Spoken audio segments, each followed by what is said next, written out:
Good day, everyone. This is our Gospel reading for this day from the Gospel of St. Matthew, chapter 20, verses 1 to 16. Napakaganda po ng ating Banghelyo ngayon na ito ay tumutukoy sa ating regalo na ipinagkaloob ng Diyos sa atin. No? At dito sa ating Banghelyo ngayon ay regarding the parable of the workers in the vineyard. Na may isang nagmamayari ng ubasan na maagang lumabas para mag-hire ng kanyang workers at sila tinawag niya ng different times, no?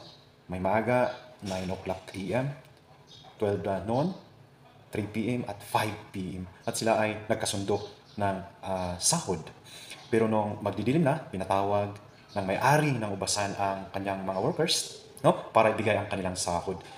At ito na surpresa yung mga maaga, yung mga naunang nagtrabaho, no? Dahil pari-parehas ang kanilang sahod, no?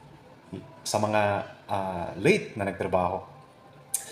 At ang nais pong ituturo ng parabola ng ating Panginoong Jesucristo ay may kanya-kanya tayong regalo na ipinagkaloob ng Diyos sa atin, no?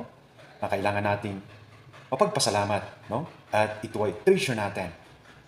Ito yung mga talento natin, kayamanan natin, maliit man yan o malaki, no? Yung time, our family and friends, no? Na ganito tayo kamahal ng ating Panginoon, na tayo ay tinitingnan niya ng pari-parihas, no? Na tayo ay pantay-pantay.